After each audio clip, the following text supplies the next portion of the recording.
Well, welcome back. So, good morning to everybody. You guys bear with me a little bit. I ain't been up too long. I played lazy today and laid in, slept in a little bit.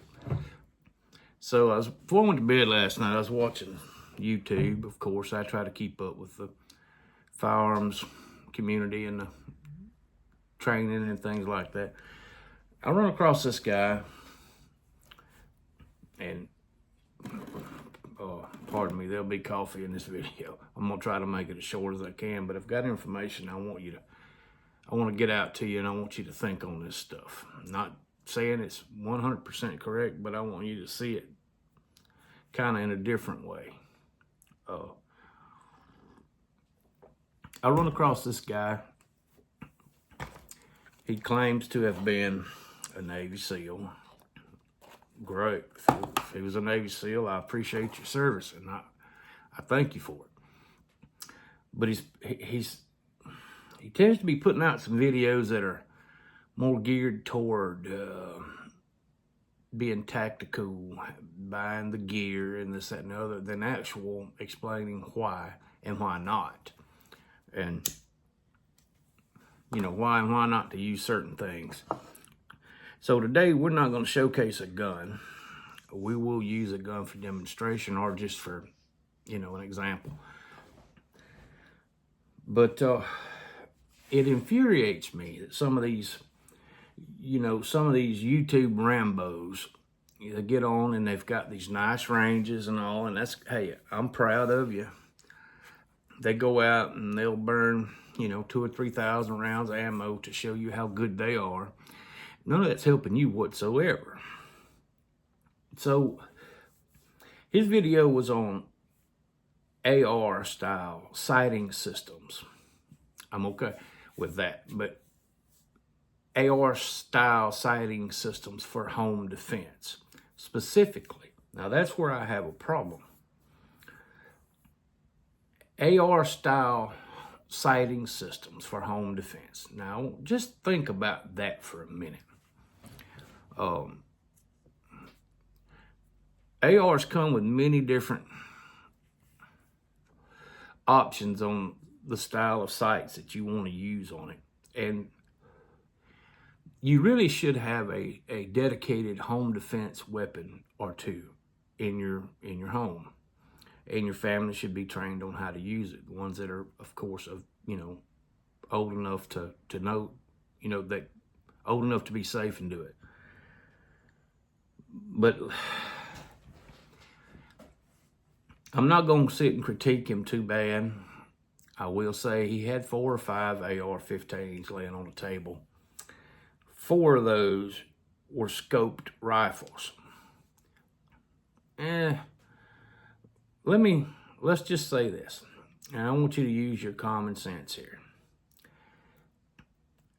Any of you guys and gals that's ever looked through a rifle scope, whether it be a large magnification scope with a magnification from 1 to 6 or 3 to 9, which is very, very common, 4 to 12, or just a 1x magnification. It means that it magnifies what you're looking at times 1, 1 magnification. Self-explanatory.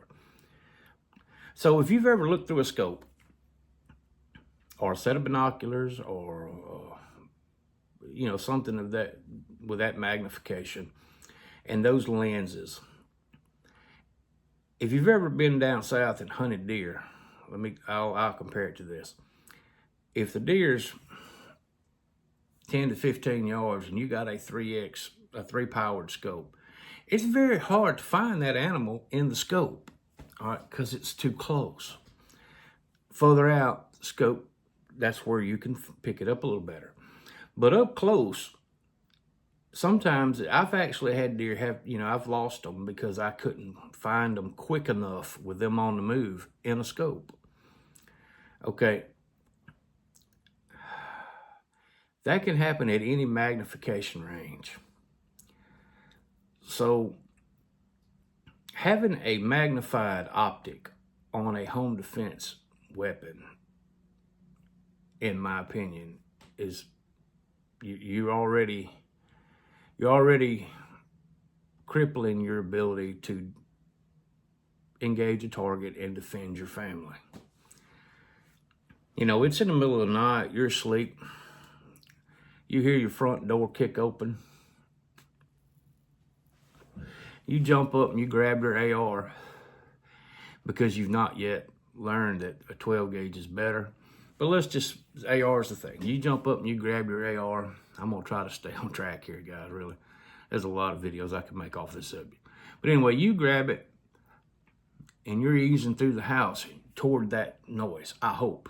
I hope you're not just letting them come to you at this point if you've got kids. Now, if it's just you and your wife in bed, by all means, stay in that room. Call 911, let them know what's going on. As the threat approaches, if you can hear it, hear the people getting closer, and this is very controversial. You need to be on the phone with 911. That is your best weapon. Have your wife on the phone. Not you, because you've got the rifle. Have your wife on the phone and let 911 hear you after you've explained to them what's going on. Let them hear you tell the intruders, I have a weapon, I will shoot you. Repeat it, okay? But now, let's get past that. Back to the weapon.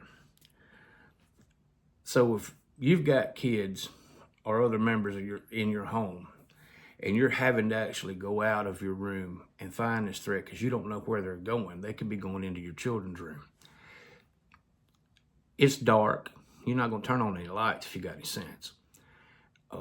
You've just woken up. You have no motor skills.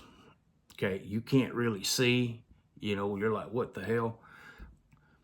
You will not find anybody or anything in a scoped rifle.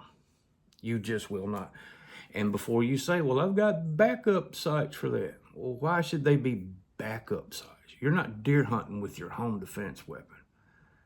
Your first and only sight system on a home defense weapon, there's two, but they have very different needs. They're very specific as why you have two. Number one is iron sights. Absolutely iron sights. You've got to have a front post and a rear sight. There's none that can be beat. Okay? You can't buy a better sighting system for a home defense weapon than iron sights. Number two is a laser. If you have a style of a weapon, a shotgun or a rifle, you want a laser. Okay? Why do you want a laser? Because it's going to, well, they'll see my laser beam shooting through the dark. Absolutely. That laser now becomes a secondary sighting system, not primary. Primary is your iron sights. That laser, the only benefit it has in this situation is that you can hide. You can get behind your island in your kitchen. You don't have to be behind the gun to line up the sights. You can point it. I'll show you on this. I just bought this and I hadn't done anything with it. Let's stick it in the drawer. You can get down behind something and point that gun up as long as you can see that dot on the intruders. Or you can, come around corners and hide and still put your laser dot on your intruder. As long as that dot's there and you've zeroed it, the bullet's going to hit where that dot is. You don't have to actually be behind the gun, putting your body out into where it can be shot.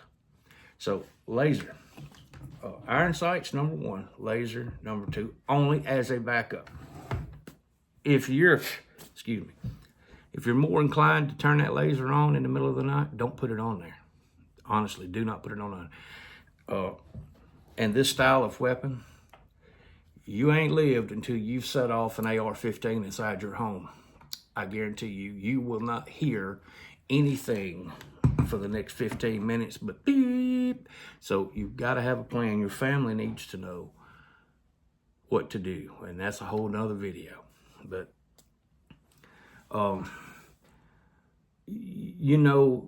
and let's just say that you've got a 1x scope or or even a reflex sight, okay?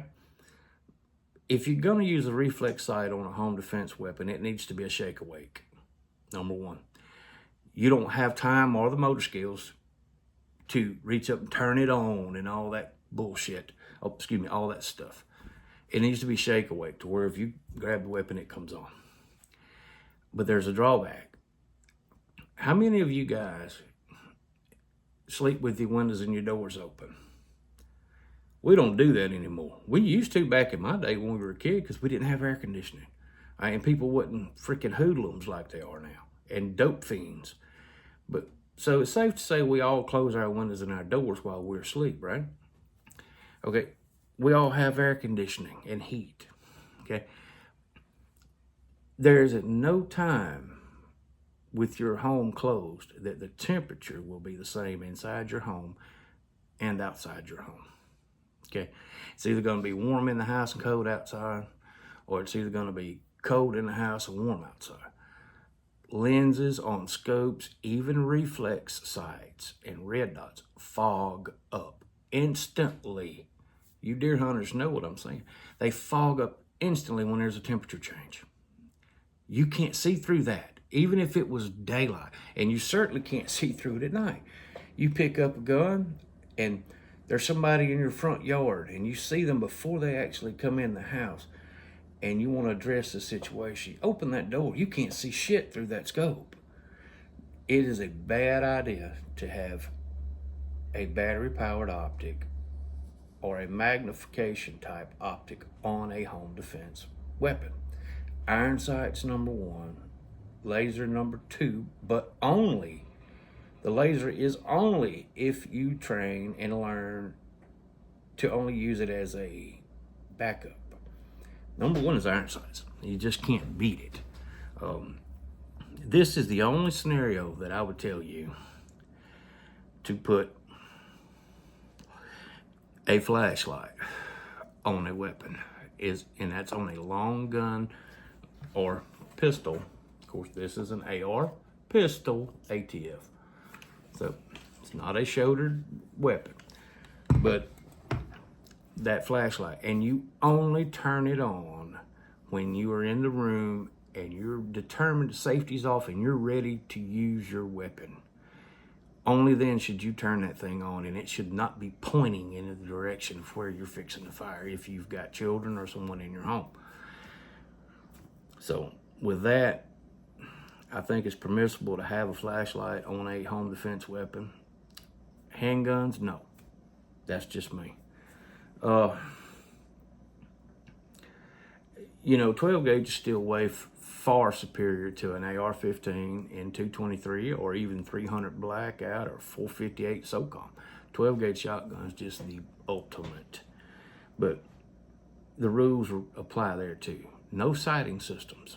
Batteries go dead, fog, dark, motor skills. There's just no reason to handicap yourself when your life matters. And a lot of you just saw this. Okay, well, some of you don't know what that is. That's a single point rifle sling.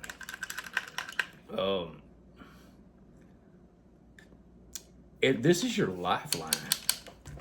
If you get, and this should be on a shotgun, a home defense shotgun as well. If you get up in the middle of the night, the first thing you want to do is throw this damn thing around your neck. All right? Not because you're going to drop it, but because if you approach a room and then there's an intruder or two or three or whatever, and they always come in packs now, the last damn thing you want to do is give them a loaded AR-15 or a pump shotgun. If you get in a tussle, they're going to try to take this weapon. This can prevent that and certainly make it harder for them to do that. It's not made for you to let it hang while you're walking. You walk through your home, and that's why I like this gun. You can open doors and all, and it's still small enough. But another video. This is your lifeline. And you can certainly jump up, and this should be hanging by your bed. Jump up, sling that thing over your head, and then they can't take your rifle, and that's the whole reason for it. So it is literally your lifeline. It's a little cumbersome and aggravating sometimes, but that's just how it is. So, iron sights, a laser backup, if you cannot turn it on unless you're trying to hide. Okay, that's the only reason you would use that. And you certainly wouldn't turn it on until you were engaging a target. Sling, I like a single point sling. You can, whatever sling is better, is better than nothing. Iron sights, man, that's the way to go. And I know this is stepping on a lot of people's toes, especially these tactical YouTube Rambos out here. Guys, I don't make a living doing this. I'm giving you honest information to help you live through a situation like that. I don't have anything to gain here. I don't know any of you. I ain't out here selling scopes. I'm not selling rifles, ammo. You'll never see a break in my videos for some advertisement, that type of thing. So it's real life. There's really not a lot else to say if you'll think about what I've told you. And if you've got any experience with scopes and magnified optics, you'll see why they are a no-no at night. And even in the daytime, really, because hell, if somebody busts your door in, you just will absolutely not be able to look through the scope and find them. Even a red dot, it's hard. There's actual courses on here now of people, and self-included, trying to learn how to use these pistol red dots because it's so freaking hard for the novice to pick it up and find the dot. Iron sights, man. So if this video's give you any information that might help you in the future, I hope and pray that you'll think about these points that I made in this video. Watch the other ones, of course, if you'd like, but really think about what I'm telling you. So God bless you. Do the click thing, subscribe, all this stuff that you do on YouTube. Leave your nasty comments to yourself, and this is not an argumentative page. Channel. If you want to leave a comment, disagree, explain to me why, and I'll look at your point of view. I'm not going to sit and argue back and forth with you. Okay.